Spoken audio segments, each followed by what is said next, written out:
Hello friend. आज हम भारत के संविधान के अनुच्छेद के बारे में इस वीडियो में हम जानेंगे। 101 से लेके 120 तक स्टार्ट करते हैं।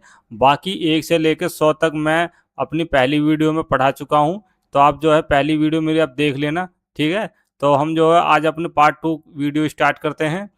हमारी जो है ये आज पार्ट 6 यानी कि भाग 6 के अंतर्गत 101 से लेके 120 तक आर्टिकल आते हैं, अनुच्छेद आते हैं। तो इनमें क्या रूल बनाए हैं वो हम इस वीडियो में हम जानेंगे। तो टाइम वेस्ट नहीं करते हैं, सीधा अपना पढ़ाई स्टार्ट करते हैं। चलो, तो 101 से लेके 104 तक जो रूल हैं वो संसद के सदस्य के बारे में बताया गया है। वो क्या है वो जो हम जानते हैं। यह अनुच्छेद 101 के बारे में लिखा है, एक व्यक्ति एक साथ दोनों सदनों लोकसभा प्लस राज्यसभा का सदस्य नहीं रह सकता है। ये जो है रूल बनाया है 101 के अंतर्गत। ठीक है, अब देखते हैं अगला क्या है। अगला है 102 के अंतर्गत क्या बनाया है, वो ये है सांसद बनने की योग्यता, सांसद बनने की अयोग्यता जैसे लाभ का पद और नागरिकता आदि, इसके बारे में जो है अनुच्छेद 102 के बारे में बताया गया है। चलो अब देखते हैं अगला क्या है। अगला हमारा ये है अनुच्छेद 103। तो इसके बारे में है सांसद की अयोग्यता का फैसला राष्ट्रपति करता है ना। ठीक है, इलेक्शन कमीशन की सलाह से। ठीक है, चलो 104 के अंतर्गत है गलत तरीके से संसद में बैठने या वोट करने पर जुर्माना। ये जो है अनुच्छेद 104 के अंतर्गत ये नियम बनाया गया। चलो अगला है। अगला ये है संसद की शक्तियां और विशेषाधिकार 105 से लेकर 106 तक ये रूल बना है। इसके अंतर्गत अनुच्छेद 105 के अंतर्गत क्या बनाया है, तो ये बनाया है सांसदों को संसद में बोलने की स्वतंत्रता और विशेष अधिकार दिए गए हैं 105 के अंतर्गत। ठीक है, अब देखते हैं आगे क्या है। आगे है अनुच्छेद 106। तो इसके बारे में क्या है, तो इसके बारे में है सांसदों के वेतन और भत्ते तय करना। ठीक है, ये 106 के अंतर्गत ही तय किया जाएगा। चलो अब देखते हैं आगे। आगे है विधायी प्रक्रिया 107 से लेकर 111 तक, यानी कि अनुच्छेद 107 के अंतर्गत आता है कानून बनाने की प्रक्रिया, बिल कैसे बनता है, ये सब 107 के अंतर्गत तय किया जाएगा। ठीक है, चलो अब देखते हैं आगे। आगे है अनुच्छेद 108। ठीक, इसके अंतर्गत क्या बनाया है, इसके अंतर्गत है दोनों सदनों में मतभेद होने पर संयुक्त बैठक। ठीक है, चलो अब देखते हैं आगे। आगे है अनुच्छेद 109।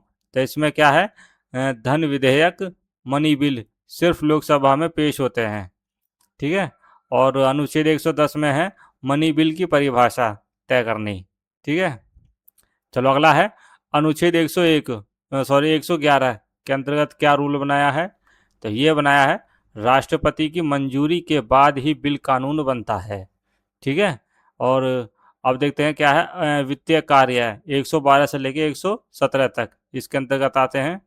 क्या है वो ये है अनुच्छेद 112 में आता है वार्षिक बजट, एनुअल फाइनेंशियल स्टेटमेंट, ये इसके अंतर्गत आता है 112 के अंतर्गत। अब है 113। अनुच्छेद 113 में क्या आता है, वो है बजट पर चर्चा और वोटिंग करना। ठीक है, अनुच्छेद 14 के अंतर्गत क्या आएगा, वो है सरकारी खर्च की मंजूरी करना। ठीक है, अगला है अनुच्छेद 115 के अंतर्गत क्या आएगा, ये आएगा अतिरिक्त खर्च की मंजूरी करना। ठीक है, अगला है अनुच्छेद 116। तो इसके अंतर्गत आता है वोट ऑन अकाउंट अस्थायी बजट। ठीक है, चलो अब देखते हैं 117 के अंतर्गत क्या आएगा, तो इसके अंतर्गत आएगा फाइनेंशियल बिल्स से जुड़े नियम तय किए जाएंगे। ठीक, चलो अगला देखते हैं। दोस्तों वीडियो अगर अच्छी लग रही हो तो वीडियो को आप लाइक ज़रूर कर देना। ठीक है, अगला है अन्य प्रावधान 118 से लेकर 120 तक, यानी कि अनुच्छेद 118 के अंतर्गत क्या आएगा, वो आएगा संसद अपने नियम खुद बना सकती है। ठीक है, संसद जो है अपने नियम खुद बना सकती है, ये अनुच्छेद 118 के अंतर्गत जो रूल बनाया गया है उसके माध्यम से। चलो अब देखते हैं 119 के अंतर्गत क्या आता है। तो 119 के अंतर्गत आएगा वित्तीय कार्य को जल्दी निपटाने के नियम। ठीक है, वित्तीय कार्य को जल्दी निपटाने के नियम तय करना। अब आता है अनुच्छेद 120। तो इसमें आएगा संसद में हिंदी या अंग्रेजी भाषा का उपयोग करना। ठीक है, संसद में हिंदी या अंग्रेजी भाषा का उपयोग करना। आप संसद भवन में दोनों भाषाओं का इस्तेमाल कर सकते हैं, हिंदी में या अंग्रेजी में। ये 120 के अंतर्गत ये रूल बनाया गया है। चलो अब देखते हैं पार्ट 7 यानी कि भाग 7 में अनुच्छेद 100 लेके 140 का उल्लेखन किया गया है। ठीक है, अब क्या है आसान भाषा में इसके बारे में हम जानेंगे। चलो, तो हमारा है न्यायपालिका सुप्रीम कोर्ट शुरू। ये जितने भी हैं 121 से लेकर 140 तक, ये सब न्यायपालिका के लिए ही बने हुए हैं। ठीक है, तो अनुच्छेद 121 क्या कहता है, वो ये है, संसद में सुप्रीम कोर्ट और हाई कोर्ट के जजों के काम की आलोचना नहीं की जा सकती, कुछ खास मामलों को छोड़कर। ठीक है, ये जो है 121 के अंतर्गत ये रूल बनाया गया है। अब अगला है सुप्रीम कोर्ट 124 से लेकर 128 तक। अनुच्छेद 124 में क्या है, वो ये है, सुप्रीम कोर्ट की स्थापना और जजों की नियुक्ति करना। ठीक है, चलो अब देखते हैं अनुच्छेद 125 में क्या है। इसमें है जजों का वेतन और भत्ते तय करना। अब अनुच्छेद 126 में है चीफ जस्टिस की अनुपस्थिति में एक्टिंग चीफ जस्टिस ये इसका काम संभालेंगे, इसके चीफ जस्टिस की अनुपस्थिति में। ठीक है, अब अगला है अनुच्छेद 127। अनुच्छेद 127 में है जरूरत पड़ने पर एड होक अस्थायी जज की नियुक्ति करना। जरूरत पड़ने पर अस्थायी जज की नियुक्ति भी की जा सकती है। अगर कोई सिचुएशन ऐसी आ जाए तो आप जो है अस्थायी जज की नियुक्ति कर सकते हैं। तो मतलब कि ये रूल है संसद में, सॉरी न्यायपालिका में। ठीक है, चलो अब है अगला अनुच्छेद 128 के अंतर्गत आता है रिटायर्ड जज को वापस बुलाया जा सकता है। ठीक है, यानी कि अनुच्छेद 128 के अंतर्गत ये कहा गया है कि अगर कोई जज रिटायर्ड है और उसे वापस बुलाने की जरूरत है तो उसको वापस बुलाया जा सकता है। ठीक है, चलो देखते हैं आगे है सुप्रीम कोर्ट की शक्तियां 129 से लेकर 134 तक। ये इसमें रूल बनाए गए हैं। अनुच्छेद 129 में क्या बनाया है, वो ये है, supreme court court of record है। ठीक है, सुप्रीम कोर्ट है, इसके फैसले हमेशा रिकॉर्ड में रहते हैं। ठीक है, चलो अगला है अनुच्छेद 130। तो इसमें क्या बनाया है, इसमें है सुप्रीम कोर्ट का स्थान, जो भी स्थान है सुप्रीम कोर्ट का स्थान तय किया जाएगा 130 के अंतर्गत। अब 131 के अंतर्गत है केंद्र और राज्यों के बीच विवाद का फैसला करना। ठीक है, चलो अब देखते हैं अगला है अनुच्छेद 132। तो इसमें क्या है, इसमें है संवैधानिक मामलों में अपील करना। ठीक है, और अनुच्छेद 133 में क्या है, वो ये है सिविल मामलों में अपील करना। और अनुच्छेद 134 में क्या है, इसमें है क्रिमिनल मामलों में अपील करना। ठीक है, और विशेष अधिकार यानी कि 135 से लेकर 140 तक रूल बने हैं। ठीक है, विशेष अधिकारों के लिए। तो अनुच्छेद 135 में क्या बनाया है, वो ये बनाया है पुरानी शक्तियों को जारी रखना। ठीक, जो भी शक्तियां पुरानी उनको जारी रखना। अगला है अनुच्छेद 136। इसमें क्या है SLP यानी कि स्पेशल लीव पेशेंस। तो यानी कि इसका मतलब यह है कि किसी भी मामले में अपील की अनुमति। ठीक, और अगला है अनुच्छेद 137। इसमें क्या है, इसमें है सुप्रीम कोर्ट अपने फैसले की समीक्षा कर सकता है। सुप्रीम कोर्ट ने जो भी फैसला किया हो वो अपनी समीक्षा कर सकता है। चलो आगे देखते हैं, आगे है अनुच्छेद 138 में क्या है, ये है सुप्रीम कोर्ट की शक्तियों को बढ़ाया जा सकता है। सुप्रीम कोर्ट की शक्तियों को बढ़ाया जा सकता है। अनुच्छेद 139 में क्या है, कुछ कुछ मामलों में राइट जारी करने की शक्ति। ठीक है, कुछ मामलों में राइट जारी करने की शक्ति, राइट मतलब हक अपना जारी करने की शक्ति इसको दी गई है।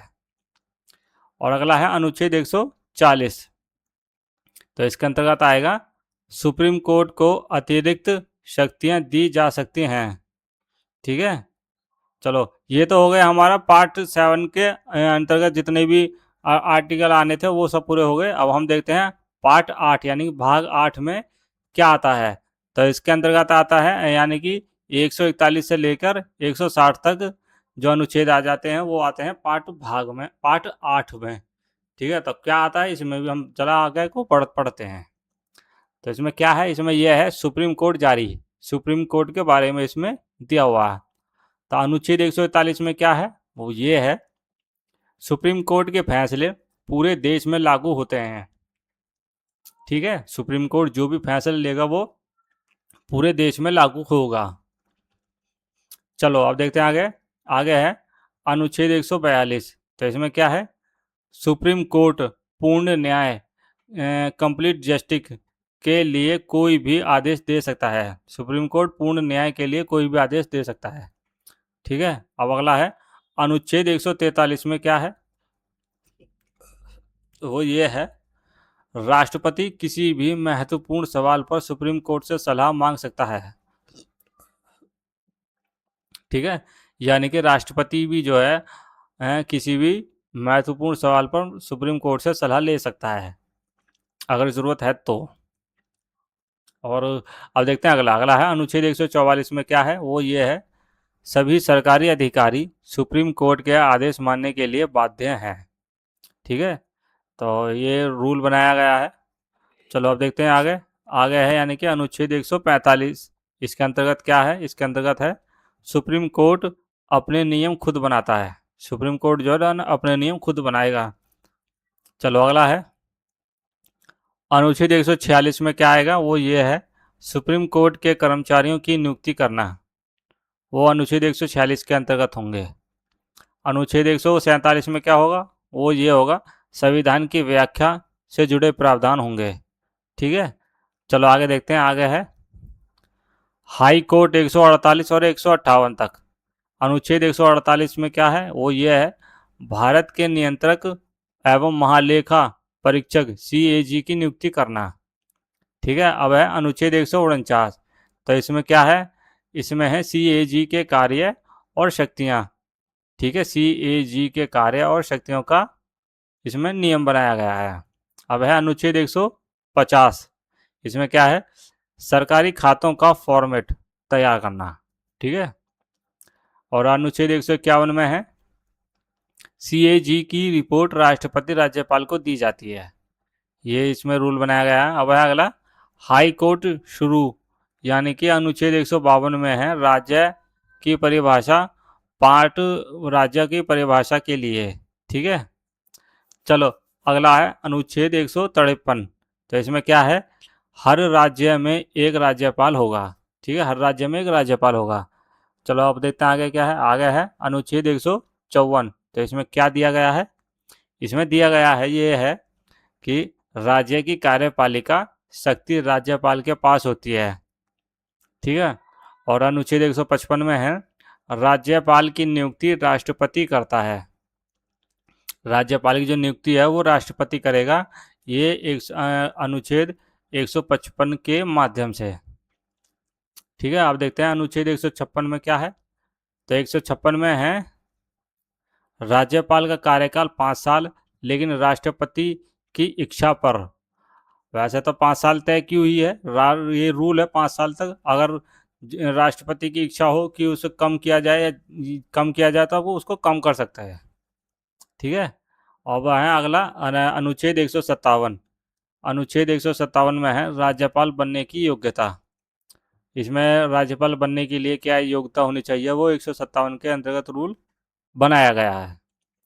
चलो अब देखते हैं अगला अनुच्छेद 158। इसमें क्या है, इसमें है राज्यपाल के पद की शर्तें। ठीक है, राज्यपाल के पद की शर्तें। तो इसमें है, राज्य कार्यपालिका 160 से लेके 159 से लेके 160 तक, सिर्फ 2 ही हैं। ठीक है, तो क्या है, वो ये है, अनुच्छेद 159 में है, राज्यपाल की शपथ ग्रहण करना। ठीक है, राज्यपाल को शपथ ग्रहण करना। और 160 में है, विशेष परिस्थितियों में राज्यपाल के कार्य कौन करेगा।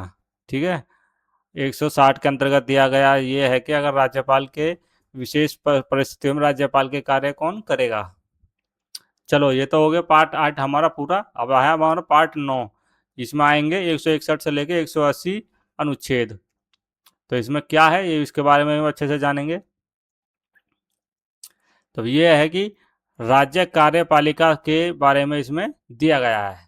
तो अनुच्छेद 161 में दिया है, ये है कि राज्यपाल को माफ़ी देने का अधिकार राज्य के मामलों में है सिर्फ। ठीक है, राज्यपाल को माफ़ी देने का अधिकार जो है सिर्फ राज्य के मामलों में है और किसी में नहीं। और अगला इसमें अनुच्छेद 162 में है, राज्य सरकार की कार्यपालिका शक्ति की सीमा तय करना। ठीक है, राज्य सरकार की कार्यपालिका शक्ति की सीमा तय करना 162 के अंतर्गत की जाएगी। चलो अगला है राज्य परिषद राज्य मंत्री परिषद 163 से लेकर 167 तक अनुच्छेद इसमें दिए गए हैं। तो 163 में क्या है, वो ये है, राज्यपाल की सहायता और सलाह के लिए मंत्री परिषद होंगे। ठीक है, अनुच्छेद 164 में है, मुख्यमंत्री और मंत्रियों की नियुक्ति है। ठीक है, किसी प्रदेश की, किसी स्टेट की मुख्यमंत्री की नियुक्ति होगी तो किस आर्टिकल के माध्यम से होगी, तो वो होगी 164 के माध्यम से। ठीक है, मुख्यमंत्री और मंत्रियों की नियुक्ति। चलो अगला अगला देखते हैं, अगला है 165। तो इसमें क्या है, राज्य का एडवोकेट जनरल। ठीक है, अगला है अनुच्छेद 166, इसमें है राज्य सरकारी काम राज्यपाल के नाम से होंगे। ठीक है, चलो अगला है अनुच्छेद 167। तो इसमें क्या है, इसमें यह है, मुख्यमंत्री का कर्तव्य राज्यपाल को जानकारी देना। मुख्यमंत्री का जो कर्तव्य है वो राज्यपाल को जानकारी देना। जो भी काम होंगे मुख्यमंत्री के द्वारा वो उसकी जानकारी राज्यपाल को भी होनी चाहिए।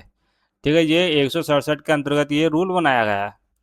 चलो अब देखते हैं अगला। अगला ये है राज्य विधानमंडल 168 से लेकर 167 तक। अनुच्छेद 168 में दिया है, राज्य में विधानमंडल होगा 1 या 2 सदन, बस, इससे ज़्यादा नहीं। ठीक, और अनुच्छेद है 169 169। ठीक है, इसमें क्या है, इसमें है किसी राज्य में विधान परिषद बनाया या हटाना। ठीक है, किसी राज्य में विधान परिषद को बनाया जा सकता है और हटाया भी जा सकता है जरूरत पड़ने पर। चलो अगला है अनुच्छेद 170। तो इसमें क्या है, इसमें यह है विधानसभा की संरचना, सदस्यों की संख्या तय करनी। विधानसभा की संरचना। ठीक है, और अनुच्छेद 171 में है विधान परिषद की संरचना करना। और 72 में क्या है, अनुच्छेद 172 में है विधानसभा का कार्यकाल 5 साल तय करना। 5 साल तक ही तय, इसका रूल है 5 साल तक ही रहेगा, उससे ज़्यादा नहीं। उसके लिए फिर दोबारा से चुनाव किए जाएंगे, दोबारा नियुक्ति की होगी इनकी। अगला है अनुच्छेद 173। इसके अंतर्गत आता है MLA MLC बनने की योग्यता क्या होनी चाहिए। ठीक है, चलो अगला है अनुच्छेद 174। तो इसमें क्या है, इसमें है राज्यपाल विधानसभा की बैठक बुलाता है। ठीक है, राज्यपाल विधानसभा की बैठक बुलाता है। और अगला है अनुच्छेद 175। इसमें है राज्यपाल विधानसभा को संबोधित कर सकता है। राज्यपाल जो है विधानसभा को संबोधित कर सकता है किसी भी काम के लिए। अगला है अनुच्छेद 176। तो इसके अंतर्गत है सत्र की शुरुआत में राज्यपाल का अभिभाषण। ठीक है, और अनुच्छेद 177 में है मंत्री और एडवोकेट जनरल सदन में भाग ले सकते हैं। चलो अगला है राज्य के पदाधिकारी के बारे में है 178 से लेकर 180 तक। तो इसमें क्या है, इसमें यह है, इसमें है अनुच्छेद 178 में है विधानसभा में स्पीकर और डिप्टी स्पीकर होंगे। ठीक है, अगला है अनुच्छेद 179 में है स्पीकर डिप्टी स्पीकर का पद खाली होना। ठीक है, अब है अनुच्छेद 180। इसके अंतर्गत है स्पीकर की अनुपस्थिति में कौन काम करेगा। ठीक है, तो ऐसा ये जो हिंदी में इसको 179 कहा जाता है। ठीक है, अगर वैसे भी पढ़ा भी नहीं जाता, लेकिन हमें तो पढ़ना आता है। 179 और 180 अनुच्छेद 179 के अंतर्गत आता है स्पीकर डिप्टी स्पीकर का पद खाली होना। ठीक है, चलो अब देखते हैं आगे। अब आता है हमारा पार्ट 10 यानी कि भाग 10, इसके अंतर्गत आते हैं अनुच्छेद 181 से लेके 200 तक। तो इसमें क्या आएगा इसके में भी हम आसान भाषा में हम जानेंगे। तो वीडियो अगर अच्छी लगी हो तो वीडियो आपको लाइक ज़रूर कर देना। ठीक है, तो हम देखते हैं क्या है।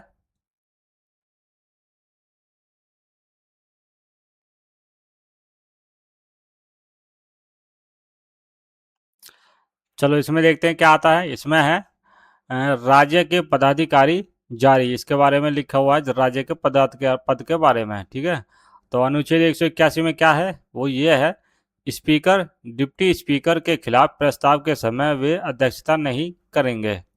ठीक है, चलो अब है अनुच्छेद 182 में क्या है वो ये है, विधान परिषद के सभापति और उपसभापति। ठीक है, चलो ये अगला हो गया। अब हमारा अगला देखते हैं क्या है। अगला है अनुच्छेद 183। तो इसमें क्या आ रहा है, इसमें है सभापति उपसभापति का कार्यकाल। ठीक है, सभापति और उपसभापति का कार्यकाल। और अब आता है हमारा अनुच्छेद 184। तो इसमें क्या आता है, इसमें है पद खाली होने या हटाए जाने की प्रक्रिया। इसमें देखा जाएगा पद खाली हैं या हटाए जाने की प्रक्रिया को इसके में देखा जाएगा। चलो अब देखते हैं अनुच्छेद 185। इसमें क्या है, इसमें है सभापति की अनुपस्थिति में कार्य कौन करेगा, यह तय किया जाएगा अनुच्छेद 185 के अंतर्गत। चलो अब देखते हैं 186 में क्या है। तो 186 में है वेतन और भत्ते।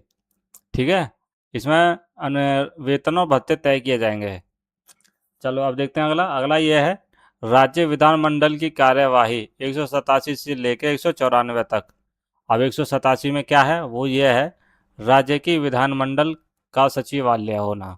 ठीक है, चलो अब देखते हैं अगला, यानी कि अनुच्छेद 168। इसमें है सदस्यों की शपथ ग्रहण करना। अगला है अनुच्छेद 189। इसमें है वोटिंग और निर्णय लेने की प्रक्रिया। ठीक है, अब 190 में है, अनुच्छेद 190 में है सीट खाली होने की स्थिति। चलो अगला देखते हैं। अब है अनुच्छेद 191। इसमें है अयोग्यता के कारण, डिसक्वालिफिकेशन के कारण। ठीक है, अब है अनुच्छेद 192। तो इसमें है 192 के अंतर्गत आता है अयोग्यता का फैसला राज्यपाल करता है। अयोग्यता का फैसला राज्यपाल करता है। ठीक है, अब देखते हैं अनुच्छेद 193 में क्या है वो ये है, गलत तरीके से बैठने वोट करने पर जुर्माना। ठीक है, गलत तरीके से बैठने और वोट करने पर जुर्माना तय किया जाएगा। ये 193 के अंतर्गत है रूल। अब अगला अगला रूल ये है अनुच्छेद 194 में सदस्यों के विशेष अधिकार। ठीक है, विशेष अधिकार का मतलब होता है सदस्यों के कुछ खास स्पेशल अधिकार क्या है वो तय किए जाएंगे इसमें। ठीक है, अब अगला है राज्य में विधायी प्रक्रिया 195 से लेके 200 तक। अनुच्छेद 195 है वेतन और भत्ते तय करना। ठीक है, राज्य में। अगला है अनुच्छेद 196। इसके अंतर्गत है राज्य में बिल पास कैसे राज्य में बिल पास सॉरी राज्य में बिल कैसे पास होता है। ठीक है, ये इसमें तय किया जाएगा कि राज्य में बिल कैसे पास किया जाता है और कैसे किया जाएगा। अनुच्छेद 197 के अंतर्गत है दोनों सदनों में मतभेद होने पर प्रक्रिया। ठीक, अब देखते हैं अगला। अगला है अनुच्छेद 198। इसमें है मनी बिल, धन विधेयक सिर्फ विधानसभा में देखे जाएंगे, विधानसभा में ये पास किए जाएंगे मनी बिल। ठीक है, चलो अगला है अनुच्छेद 199। अनुच्छेद 199 है मनी बिल की परिभाषा क्या है, इसमें ये देखा जाएगा। ठीक है, अब है अनुच्छेद अनुच्छेद है 200 में है राज्यपाल की मंजूरी से बिल कानून बनता है। राज्यपाल की मंजूरी से बिल कानून बनता है। ठीक है, ये 200 में आएगा। चलो चलो अब देखते हैं हम अपना पार्ट 11 के भाग 11 में क्या आर्टिकल है और कितने आते हैं इसमें। ठीक है, इसके बारे में हम देखेंगे। तो पार्ट 11 में जो आते हैं ये 201 से लेकर 220 तक। तो इसमें क्या है तो इसे भी हम आसान भाषा में समझेंगे। तो चलो देखते हैं वो ये है, इसमें राज्य में विधायी प्रक्रिया जारी करना है, मतलब राज्य में विधायी के क्रिया प्रक्रिया के बारे में इसमें बताया गया है। तो अनुच्छेद 201 में है अगर राज्यपाल चाहे तो बिल को राष्ट्रपति के पास भेज सकता है। ठीक है। अगला है उच्च न्यायालय, हाई कोर्ट शुरू। ठीक है, अनुच्छेद 214 के अंतर्गत है, हर राज्य में एक हाई कोर्ट होगा। हर राज्य में एक हाई कोर्ट होगा। ठीक है, चलो है अगला अनुच्छेद 215। तो इसमें है हाई कोर्ट होता है, high court record, high court court of record record होता है। ठीक है, अब देखते हैं अगला अनुच्छेद 216। इसमें है हाई कोर्ट की संरचना, जजों की संख्या आदि। ठीक है, और अनुच्छेद 217 में है हाई कोर्ट के जजों की नियुक्ति और शर्तें, जो भी रखी हुई हैं हाई कोर्ट के जजों के लिए नियुक्ति और शर्तों को उसके माध्यम से ही, मतलब कि 217 के माध्यम से तय किया गया है। अब देखते हैं 218 में क्या है। तो ये है कुछ प्रावधान सुप्रीम कोर्ट जैसे ही लागू होते हैं। ठीक है, अनुच्छेद 219 में हाई कोर्ट जज की शपथ ग्रहण करना। और 200 में है 200 में है रिटायर होने के बाद वकालत से जुड़े नियम, अनुच्छेद 220 के अंतर्गत। ठीक है, रिटायर होने के बाद वकालत से जुड़ने के नियम, कि अगर रिटायर हो गए हैं और रिटायर होने के बाद किस तरह से आपको काम करना है, किससे आपको कैसे काम करना है, ये सब उस चीज़ के लिए नए नियम दूसरे बनाए गए हैं। ठीक है, 220 के अंतर्गत आते हैं। चलो, हमारे पार्ट 11 पर कंप्लीट हुआ। अब आता है हमारा पार्ट 12, यानी कि भाग 12। इसमें क्या है, अनुच्छेद 221 से लेकर 240 तक। इसमें इसे भी हम आसान भाषा में समझेंगे। इसमें है उच्च न्यायालय के बारे में। ठीक है, अनुच्छेद 221। तो ये क्या है, हाई कोर्ट के जजों का वेतन और भत्ते तय करना। ठीक है, अनुच्छेद 222 में है, अनुच्छेद 222 ये रहा। और इसमें क्या है, इसमें यह है एक हाई कोर्ट के जज को दूसरे हाई कोर्ट में ट्रांसफ़र किया जा सकता है। ठीक है, एक हाई कोर्ट को दूसरे हाई कोर्ट में जज को ट्रांसफ़र किया जा सकता है 222 के तहत। चलो, अनुच्छेद 223 में है चीफ जस्टिस की अनुपस्थिति में एक्टिंग चीफ जस्टिस होना। ठीक है, चलो अगला है अनुच्छेद 224। अनुच्छेद 224 में है अतिरिक्त और अस्थायी जजों की नियुक्ति करना। अब है अगला अनुच्छेद 224 ए। इसमें है रिटायर्ड जज को वापस बुलाया जा सकता है, अगर ज़रूरत है रिटायर्ड जज को भी वापस बुलाया जा सकता है। ठीक है, 224 ए के अंतर्गत। चलो अब देखते हैं अगला अगला है 225, पुरानी शक्तियां जारी रहेंगी। ठीक है, जज की जो भी शक्तियां पुरानी रिटायर होने से पहले भी, वो रिटायर होने के बाद भी वो जारी रहेंगे अगर उसको वापस बुलाया जाता है तो। चलो अब है अगला अनुच्छेद 226। तो इसमें है हाई कोर्ट को राइट जारी करने की शक्ति है। ठीक है, हाई कोर्ट को राइट जारी करने की शक्ति, इसमें क्या शक्ति है, क्या राइट जारी किए जाएंगे, वो सब 226 के अंतर्गत ये तय किया गया है। ठीक है, चलो अब देखते हैं अनुच्छेद 227। तो 227 में है हाई कोर्ट अपने अधीन सभी कोर्ट पर नियंत्रण रखता है। ठीक है, अगला है अनुच्छेद 228। तो इसमें है संवैधानिक मामलों को अपने पास ले सकते हैं, संवैधानिक मामलों को अपने पास ले सकते हैं। ठीक, अब है 229। अनुच्छेद 229 में है हाई कोर्ट के कर्मचारियों की नियुक्ति करना। ठीक है, और 230 अनुच्छेद 230 में है किसी हाई कोर्ट का अधिकार क्षेत्र बढ़ाया या घटाया जा सकता है। ठीक है, अब है अगला अनुच्छेद 231। तो इसमें है दो या अधिक राज्यों के लिए एक ही कोर्ट हो सकता है। ठीक है, दो राज्य हैं या दो से अधिक राज्य हों तो उनके लिए भी एक हाई कोर्ट हो सकता है। चलो अब अगला वित्त और संपत्ति, यानी कि 233 से लेकर 237 तक के नियम बनाए गए हैं। ठीक है, वित्त और संपत्ति के लिए।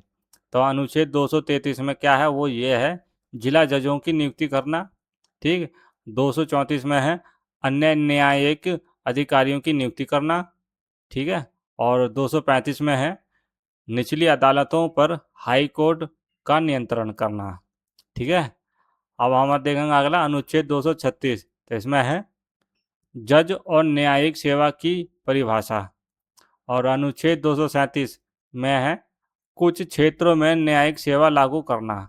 ठीक है, अब देखते हैं अगला। अगला है केंद्र शासित प्रदेश। ये है अनुच्छेद 239 में है, केंद्र शासित प्रदेश राष्ट्रपति के अधीन होते हैं। ठीक है, चलो अब देखते हैं अगला। अनुच्छेद 239 ए में क्या दिया गया है, वो ये है कुछ यूटी में विधानमंडल बनाया जा सकता है। ठीक है, चलो अब देखते हैं अगला। अगला है 240। अगला है 240। तो इसमें क्या है, इसमें यह है राष्ट्रपति यूटी के लिए नियम बना सकता है। ठीक है, तो दोस्तों आज की वीडियो यहीं पर ख़त्म करते हैं। बाकी मैं अब आपको अगली नेक्स्ट वीडियो में पार्ट 13 के अंतर्गत अनुच्छेद 241 से लेकर 260 तक आते हैं, इसमें क्या रूल बनाए गए हैं, इसमें हम आपको अगली नेक्स्ट वीडियो में बताएंगे। और वीडियो अगर अच्छी लगी तो वीडियो को लाइक कर देना, और ऐसी वीडियो देखने के लिए इस चैनल को सब्सक्राइब करके बेल आइकन को प्रेस कर देना। अब मैं आपसे मिलता हूँ अपनी नेक्स्ट वीडियो में, तब तक के लिए जय हिंद जय भारत।